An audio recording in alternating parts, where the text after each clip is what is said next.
تیل کی آپ نے جب جہاز لیے وہاں سے تو ظاہری بات ہے کہ تیل کی قیمت تو دنیا میں کم ہوئی بعد میں، لیکن وہ پریمیم ایگزسٹ کرتا ہے، وہ پریمیم پے کر کے آپ نے اس انفلو کو یا اس سپلائی کو انشور کیا کہ وہ کنٹینیوس رہے، اس میں کوئی خلل نہ پڑے۔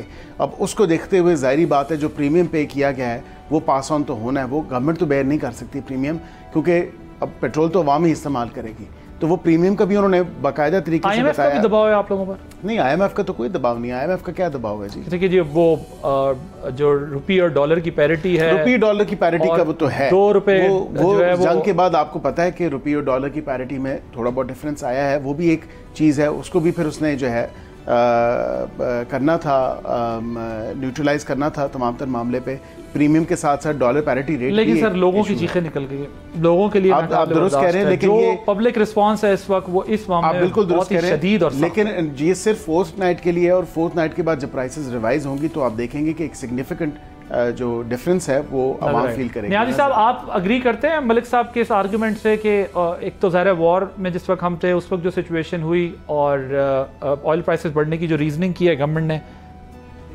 انہوں نے کہا ہم پہ IMF کا پریشر ہی نہیں ہے، دیکھیں اس سے بڑا میں کیا کہہ سکتا ہوں، مطلب مبالغہ رائز ایک کام کیا ہو سکتا ہے۔ دیکھیں آپ کو IMF نے فورس کیا، دیوار کے ساتھ لگا دیا کہ 80 روپے سے لیوی 100 روپے پہ لے کے جائیں۔ اب جب لیوی آپ نے 100 روپے پہ لے کے جانی ہے تو ظاہری بات ہے برانٹ کس نے فیس کرنا ہے؟ عوام نے فیس کرنا ہے نا۔ آپ گراؤنڈ کی حقیقتوں کو دیکھ کے ایڈجسٹ ہی نہیں کر پا رہے۔ اگر آپ تھوڑی سی فلکچویشن آپ کہتے ہیں ایران کی وار کی وجہ سے پرائسز کی تو وہ آپ کو ایبزارب کرنی چاہیے تھی، آپ کو لیوی سائڈ کم کرنی چاہیے تھی۔ آپ خود دیکھیں نا پیٹرول کے اوپر جو ہے نا باقی آپ سارا حجم ملا کے پیٹرول کی انٹ سیلف قیمت اتنی نہیں ہے جتنے آپ اس سے ٹیکسز وصول کر رہے ہیں، اور انڈائریکٹلی آپ کیا کر رہے ہیں؟ 1400-1500 بلین روپیہ اس ڈائریکٹلی عوام سے وصول کرنا چاہ رہے ہیں، اور موسٹلی وہ عوام ہے جس پہ ٹیکس لاگو ہی نہیں ہوتا، اس سے بھی آپ جو ہے نا یہ لیوی وصول کر رہے ہیں۔ تو اس طرح کی سچویشن میں کیا بنے گا؟ دیکھیں ایک طرف سے آپ وہ کہہ رہے ہیں کہ پیٹرول مہنگا، بجلی کی صورتحال، اور یہ وہی دور ہے کہ پچھلا آپ 2020 کی اپنی ٹویٹس اٹھا کے دیکھ لیں۔ آپ کہتے تھے کہ جی پیٹرول کی قیمت بڑھ جائے، بجلی کی بڑھ جائے تو سمجھے وزیر اعظم چور ہے۔ تو بھئی آج کے دور میں پھر ہم کیا کہیں گے اس کو؟ ٹھیک ہے آپ مینڈیٹ چور بھی ہیں اور آپ کے اپنے ہی ٹویٹ کے مطابق آپ اس طرح کے بھی چور ہیں۔ تو یہ ساری چیزیں ہیں جس کو یہ بالکل کیٹر فور نہیں کر رہے۔ خالی IMF انہیں کہہ رہی ہے کہ جی پورا کرو ہدف، کیونکہ آپ ڈائریکٹ ٹیکسیشن کی طرف جا نہیں سکتے۔ تو آپ کہہ رہے ہیں کہ لیوی پہ یہ اپنے کم کر لیتے اگر ان پہ باہر سے برڈن پڑ رہا تھا، آپ کے ہاتھ نہیں آتے، جو بیسیکلی مڈل مین ہے وہ ٹیکس نہیں دینا 100%۔ دیکھیں نا حکومتیں اسی طرح ایڈجسٹ کرتی ہیں۔ نیازی صاحب آپ کا نقطہ میں نے لے لیا، تھوڑا سا وقت کی کمی کی وجہ سے میں ایک اور لائن پرووائڈ کرنی۔ ٹھیک پوائنٹ ہے کہ اب میں ایک اور سوال آپ کے سامنے رکھتا ہوں پر تھوڑا وقت کم ہے، نیازی صاحب اس کا مختصر اگر جواب دیجیے گا پھر میں ملک صاحب کے پاس آؤں گا۔ یہ تو ہم ان پہ تنقید کر رہے ہیں، آپ بھی ٹھیک تنقید کر رہے ہیں، ہم بھی کر رہے ہیں کہ پیٹرولیم پرائسز عوام پر بوجھ ہے، بوم شیل ہے اس مشکل دور میں جب مہنگائی کا وہ فیس کر رہے ہیں اور پیٹرول پرائسز اتنی بڑھ گئی ہیں، لوور مڈل کلاس کے لیے پرابلم بن گئی ہے، تو جو انڈر پریولیج ہے ان کا کیا ہے؟ مگر آپ ان کو یہ PIA والے معاملے پہ جو ہے وہ داد دیں گے کہ جو آپ کے دور میں PIA گراؤنڈ ہو گئی تھی وہ دوبارہ برطانیہ کے لیے کھل گئی ہے، اور اس دوران آپ لوگوں کی ایک غلط فیصلے کی وجہ سے 200 ارب روپے کا نقصان ہوا غلام سرور خان صاحب کے ایک بیان پارلیمنٹ میں دینے کی وجہ سے۔ Do you agree with this argument? دیکھیں بالکل، دیکھیں اگر کسی وزیر نے غلط بیان دیا اور نقصان ہوا ہے اس کو بالکل انکوائر بھی ہونا چاہیے، پراپر پروب کریں، ٹھیک ہے نا، اگر نیب کا ریفرنس بنتا ہے وہ بھی بنائیں۔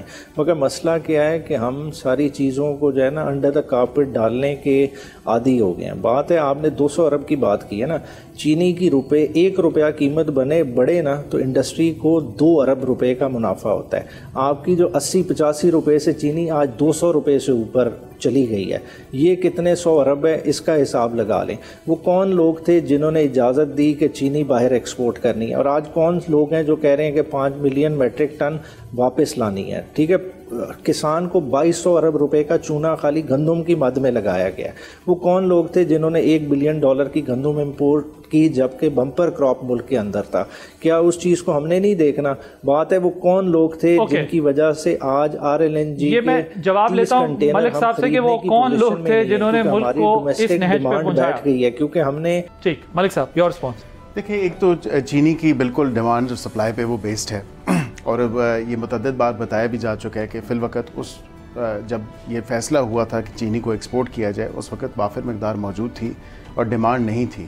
ظاہری بات ہے کہ ہم نہیں چاہتے کہ جو کامن سٹیزن ہے یا عام شہری ہے وہ سفر کرے. چینی کی اگر کوئی قلت ہو جاتی ہے مارکیٹ میں پرائسز اور زیادہ بڑھ جاتی ہیں. لیکن آپ کی حکومت جو اپوزیشن میں, آپ کی یہ حکومت, جو لوگ آپ کی پارٹی ماضی میں اپوزیشن میں تھی تو یہ کہتی تھی کہ چینی پہلے بھیجنا اور امپورٹ کرنا, ایکسپورٹ کرنا یہ چوری کے زمرے میں آتا. دیکھیں میں یہ ضرور کہہ سکتا ہوں کہ یہ تو دیکھیں نا وہاں پہ اس وقت کی فیکٹس اور سرکمسٹانسز کیا ہوں گی. ابھی ہم نے بالکل آؤٹ ان دی اوپن رکھا, گنے کی پیداوار زیادہ تھی, چینی زیادہ پروڈیوس ہوئی. چونکہ وقت کم ہے, میں ایک سوال کا جواب دینا. غلام سرور خان صاحب کے خلاف انکوائری ہوگی کوئی؟ دیکھیں یہ کابینہ کے پاس معاملہ آئے گا تو پھر کابینہ اس پہ فیصلہ کرے گی. لیکن کوئی چیز زیر غور ہے, میں یہ سمجھتا ہوں کہ بالکل یہ اسکاٹ فری تو نہیں جانے دینا چاہیے کسی کو جس نے اتنا آپ کے پبلک ایکسچیکر کو اتنا نقصان پہنچایا ہے. 200 billion it's easier said than done of course.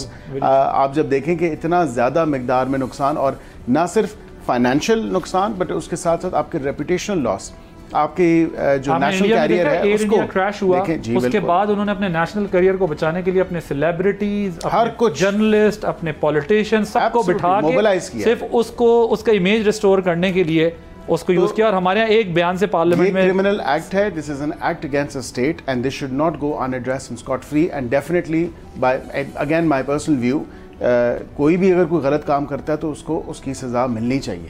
Thank you so much barrister Aqeel Malik sahib, state minister for law and justice, barrister Umair Niaz, leader P T I. آپ دونوں کا بہت شکریہ. ایک بریک لیں گے, بریک کے بعد دریاؤں کا معاملہ, بھارت پاکستان کا اسٹینڈ آف برقرار ہے. یہی اسٹینڈ آف تھا, بعد میں یہ جنگ میں کنورٹ ہوا, پھر سچویشن ہے. سو ہمارے ساتھ موجود ہوں گے ex bureau chief Washington Post Richard Leiby, ان سے بات کریں گے after the short break.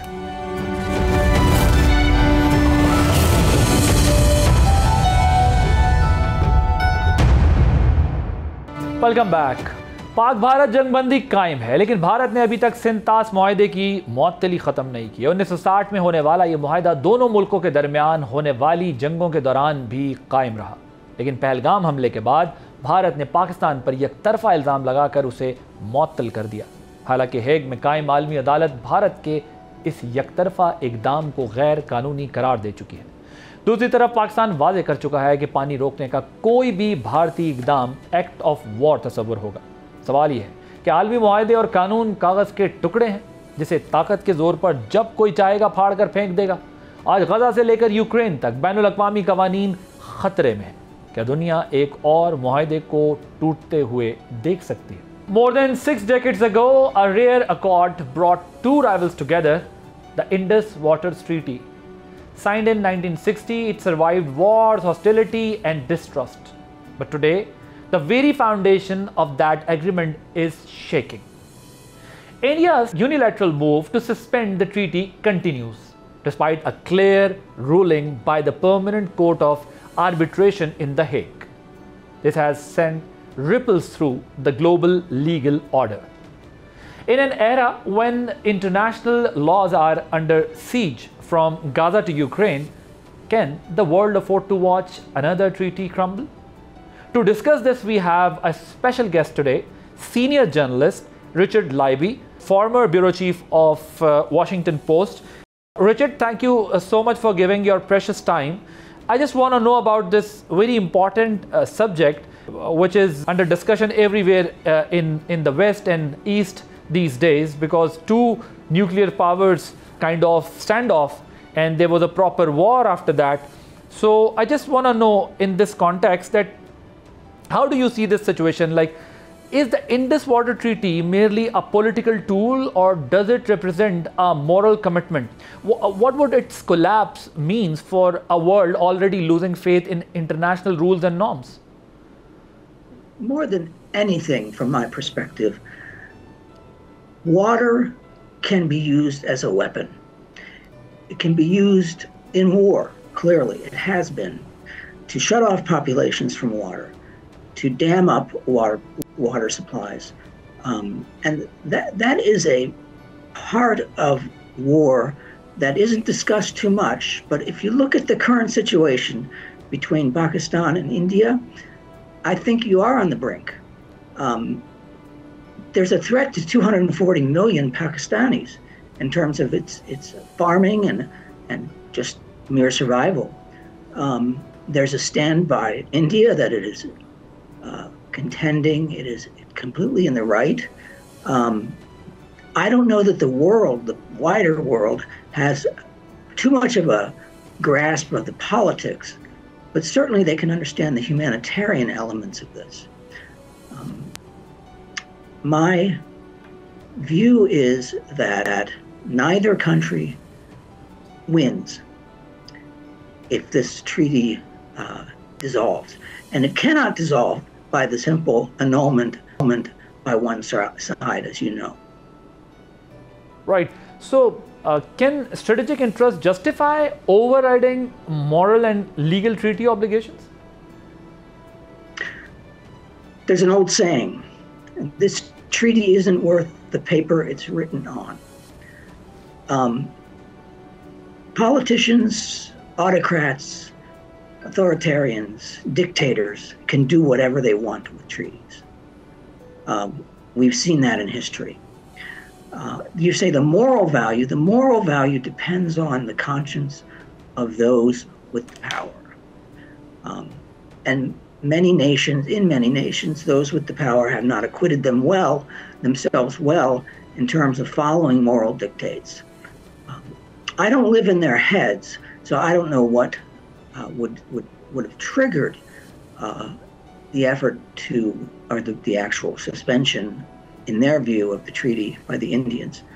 I do know, as a journalist, we've seen many episodes, as I said, of treaties being discarded, of people who want, Hitler's case, more territory, Lebensraum, they called it in Germany, more room.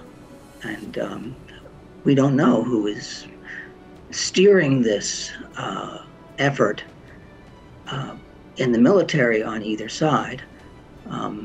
As you know, Pakistan is the most favored non-NATO partner, and India also has a designation by the United States for its partnership. You didn't ask, but I would hope and think that the White House would be watching this carefully, since President Trump intervened with the sort of ceasefire, to not have it fail on a river issue. Richard, if India continues to suspend its obligations under the Indus Water Treaty, what consequences could this have for the region? 1. 2. India's unilateral action would likely worsen Pakistan's water insecurity, endanger agriculture, rural livelihoods, and actually pose long-term national security risk as well. In such a scenario, what options do you think Pakistan might have? I was asking myself that as I did some more research. How would Pakistan retaliate? And I could not come up with a scenario because there's such limited exchange between the nations. There is a sort of frozen goals and dug-in positions. So that escapes me, my friend. I don't know what the retaliation is other than war. And I don't think either country necessarily wants a war. The United States doesn't want a war. Other allies don't want a war. But without, as you pointed out, with treaty situations, we've got Ukraine in war. We've got Gaza in war. It seems like a fairly propitious time to start wars on this earth right now. That people are not shying away. So that's not what I'd hope to say, that war will resolve anything. It never does. What war does is kill civilians, mainly. And I've covered 3 wars, so I know where the cards lie. Yeah, obviously being experienced journalist, you can analyze the situation, and you know that Pakistan has already declared it act of war if anything kind of happens in a couple of months or year. So right now we know that India does not have a capacity to stop the water, but they can obviously gradually build up that capability to do so. So you think that we'll be heading towards another war on this particular subject, as Pakistan has already cleared its position? Well, words are one thing, and kinetic action, launching of airplanes and so forth, another thing. Neither side, in my view, wants this to turn into a warfare situation, and I think that includes Pakistan and obviously India, despite its provocative move, has accepted, like I said, the intervention of Washington to get the 100-hour war sorted out. And no one can predict the future in this life.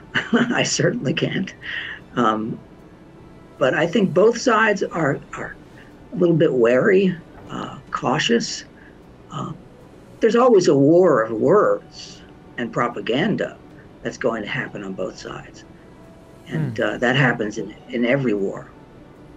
So what do you see the future of rule-based order? Is it all like particularly in context of Pakistan or India, and overall I'm talking about? Overall, there are many, many durable treaties that nation states are complying with. A treaty does not become durable without a concession from a member signatory that it can put its interests aside. So that happens on both sides. You've got a durable treaty. And it's rare that these treaties are broken, but they certainly are.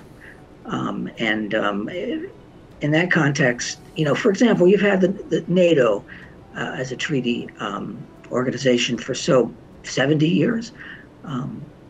And so far, holding together. And that gives me hope that these sort of treaties, even if they are sometimes neglected or they're invisible, we don't even know about them, have a real place in humankind's interaction with its neighbors. I don't know if that answers your question, but I have faith in treaties. This country started out one of its first treaties with Tripoli in the 1700s, when pirates were attacking American citizens off the Barbary coast, and managed to get a treaty to stop that 300 some years ago.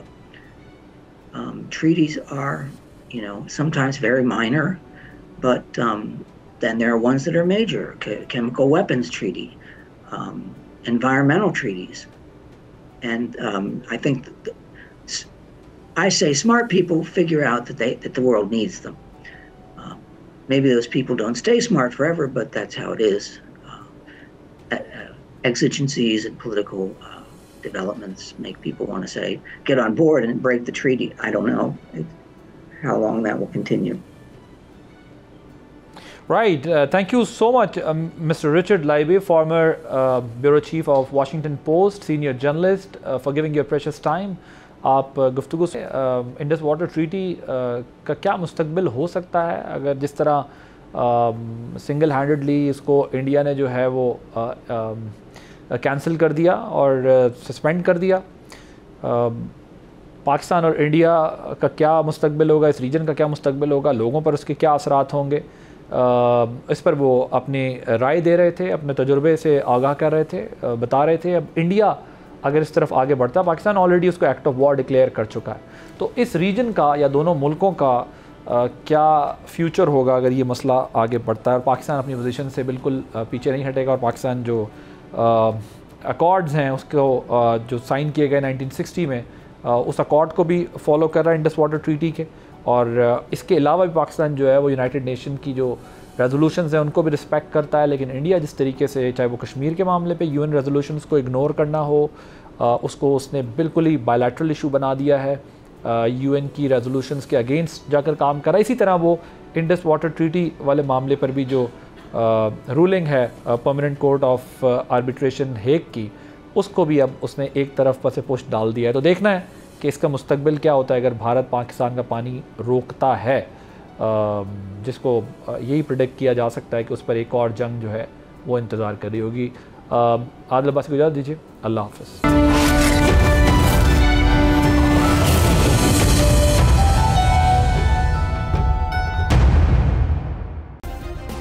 Subscribe کریں اور بیل دبائیں تاکہ کوئی خبر رہ نہ جائے.